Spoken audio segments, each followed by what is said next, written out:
नमस्कार। न्यूज के चौधरी में आप सबका स्वागत है। मैं वीरेंद्र चौधरी एक बार फिर से आपके सामने हाजिर हूं एक नए सवाल के साथ। और वो सवाल है कि क्या अब की बार कांग्रेस लोकसभा चुनाव में 100 पार करेगी, यानी क्या 2024 लोकसभा चुनाव में कांग्रेस 100 का आंकड़ा पार करेगी? आइए इसी सवाल पर देखते हैं न्यूज के चौधरी। कांग्रेस 2014 में 44 सीट पर सिमट गई थी। कांग्रेस के इतिहास का वो सबसे न्यूनतम स्कोर है। 2019 में बढ़ोतरी तो हुई, लेकिन सिर्फ 8 अंकों का, यानी 44 से 52 पर पहुंची कांग्रेस। अब सवाल उठता है, क्या अब की बार 100 के पार कांग्रेस जाएगी? आंकड़े हम आपसे 4 तरह के साझा करने जा रहे हैं और वो आंकड़े बताएंगे कि कांग्रेस के लिए कितना कठिन और कितना सरल है। सबसे पहले 2019 में कांग्रेस को 52 सीटें मिली थी। अब वो 52 सीट 18 राज्यों से आया था। वो राज्य थे, यदि आप 18 राज्यों का कुल लोकसभा सीट जोड़ेंगे तो 452 होता है, यानी 18 राज्यों में कांग्रेस को सीट मिली 52 और कुल सीटें हैं 18 राज्यों का 422, यानी 422 में से सिर्फ और सिर्फ 52 सीट। वो राज्य देखिए, अंडमान 1, असम 14 सीट, सिर्फ कांग्रेस को 3 मिला। बिहार 40 सीट, कांग्रेस को 1। छत्तीसगढ़ 11, कांग्रेस को 2। गोवा में 2, कांग्रेस को 1। झारखंड में कुल 14, कांग्रेस को मिला 1। कर्नाटका में 28 सीट, कांग्रेस को मिला 1। केरला में बहुत अच्छा किया कांग्रेस ने, 20 में से 15। मध्य प्रदेश 29 में से सिर्फ 1। महाराष्ट्र 48 में से सिर्फ 1। मेघालय 1। उड़ीसा 21 में से 1। पुडुचेरी 1 का 1। पंजाब 13 सीट में से 8। तमिलनाडु 39 में से 8। तेलंगाना 17 में से 3 और उत्तर प्रदेश में 80 में से 1 और बंगाल में 42 में से 2, यानी 422 सीटों में 52 सीट। ये कांग्रेस का सेकेंड वर्स्ट परफॉर्मेंस चुनावी हिस्ट्री में है। और दूसरी बात, पहला तो वो, दूसरी बात, भारत के 16 राज्य जिसमें कांग्रेस का 2019 में खाता भी नहीं खुला, वो भी राज्य आप जानना चाहेंगे। आंध्र प्रदेश 25 सीट, कांग्रेस के खाते में 0। दिल्ली 7, कांग्रेस 0। उत्तराखंड 5 कुल सीट, कांग्रेस को 0। राजस्थान 25 सीट, कांग्रेस को 0। हिमाचल कुल 4, कांग्रेस को 0। हरियाणा कुल 10, कांग्रेस को 0।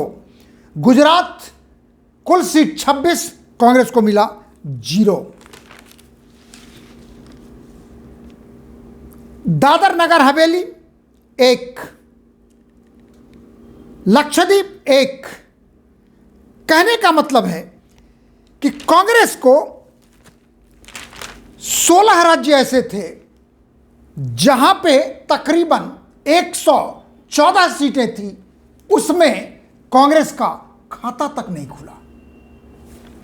जैसे मैंने बताया आपको कि आंध्र से लेके नागालैंड तक यानी 16 राज्य जहां पर कांग्रेस का खाता नहीं खुला, यानी 114 सीट लोकसभा में से कांग्रेस को मिला 0। यह हुआ दूसरा। अब आते हैं तीसरे पॉइंट पर। तीसरा पॉइंट है कांग्रेस का 2019 में 543 सीटों में से 192 सीट पे डायरेक्ट फाइट था, बीजेपी वर्सेस कांग्रेस। ध्यान से सुनेंगे, 192 सीट, और उस 192 में से बीजेपी को मिला 176 सीट और कांग्रेस को मिला सिर्फ 16 सीट। यदि बीजेपी का स्ट्राइक रेट देखेंगे 192 डायरेक्ट फाइट विथ कांग्रेस में 92% है, और यदि यही डायरेक्ट फाइट 2014 का देखेंगे उसमें 189 सीटों पर डायरेक्ट फाइट था, जिसमें बीजेपी को मिला था 166 और कांग्रेस को मिला था 23, यानी स्ट्राइक रेट था बीजेपी का 88%। अब सवाल उठता है कि पहला तो वो हुआ जो 18 राज्यों में 422 सीटों में कांग्रेस को मिला सिर्फ 52 सीट। दूसरा है कि 16 राज्य ऐसे थे 2019 में जहां पर कांग्रेस का खाता नहीं खुला, और उन 16 राज्यों का कुल सीट बनता है 114। तीसरा पॉइंट है कि 192 डायरेक्ट फाइट में से सिर्फ 8% कांग्रेस का स्ट्राइक रेट था, यानी बीजेपी का स्ट्राइक रेट था 92%। अब देखिए चौथा नंबर। चौथे नंबर में यदि हम आपसे यह बताएं कुल 18 राज्यों का, कि देखिए आंध्र प्रदेश में 25 सीट कांग्रेस 0, बिहार जैसा मैंने बताया 1, दिल्ली में 0, गुजरात में 0, हरियाणा 0, झारखंड में 1, कर्नाटक में 1, केरला में 15, महाराष्ट्र में 1, उड़ीसा में 1, पंजाब में 8, राजस्थान में 0, तमिलनाडु में 8, तेलंगाना में 3, उत्तर प्रदेश में 1, वेस्ट बंगाल में 2, मध्य प्रदेश में 1 और छत्तीसगढ़ में 2। ये 18 राज्य कुल 520 सीटों का कुल योग है। अब सवाल उठता है कि आखिर कांग्रेस को सीटें कहां से मिलेंगी। कुछ राज्य ऐसे हैं जिसके बारे में हम आपको बताएं, क्योंकि कांग्रेस का प्रयास है कि इंडिया गठबंधन हो, लेकिन एक दुविधा है। कांग्रेस चाहती है कि इंडिया अलायंस जिसको कहते हैं 28 पार्टियों का अलायंस है। कांग्रेस चाहती है कि राहुल गांधी पीएम कैंडिडेट हो, लेकिन सवाल उठता है कि कांग्रेस हिचक रही है, क्योंकि ममता दीदी ने ऐसा पासा फेंका मल्लिकार्जुन खड़गे का नाम प्रस्ताव करके, और केजरीवाल ने उसको सेकंड कर दिया। उससे एक तीर से कई निशाने लगे। बिहार के मुख्यमंत्री नीतीश कुमार बिफर गए, न कन्वीनर बने न पीएम कैंडिडेट। फिर महागठबंधन में रहकर फायदा क्या।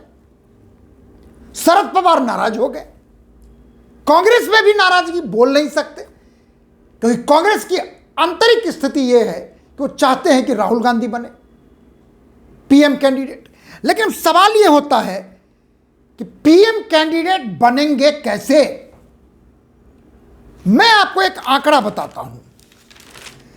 कांग्रेस को अपना पीएम बनाने के लिए, कैंडिडेट बनाने के लिए 100 का आंकड़ा पार करना ही पड़ेगा। जैसे देखिए 2004 में कांग्रेस को 145 सीट मिला था, 145 सीट मिला था और वोटों का फीसदी था 26.5। और आपको याद होगा यूपीए की सरकार बनी थी और मनमोहन सिंह बने थे प्रधानमंत्री। दूसरी बार 2009 में सीटें बढ़ के कांग्रेस की हो गई थी 206 और वोटों का फीसदी बढ़ के हो गया था 28.6। तो कहने का मतलब है कि 100 के पार, वोटों का फीसदी 25 के पार। लेकिन असलियत क्या है? असलियत यह है कि 2019 में कांग्रेस को मिलता है 52 सीट और वोट मिलता है 19.7। 2014 में 44 सीट और वोट मिलता है 19.5, 20 के नीचे। इसलिए मेरा सवाल था कि क्या अब की बार कांग्रेस 100 के पार हो पाएगी? आंकड़ों के आधार पर हम कह सकते हैं कि कांग्रेस के लिए बहुत ही मुश्किल है 100 का आंकड़ा पार करना अब की बार। और जहां तक अलायंस का सवाल है, अलायंस में कांग्रेस चाहती है कि हम ज्यादा सीटों पर चुनाव लड़ें। तकरीबन 8-10 राज्य हैं ऐसे जहां पर कांग्रेस चाहती है कि हम डायरेक्ट फाइट है बीजेपी से, उसके खिलाफ लड़ें।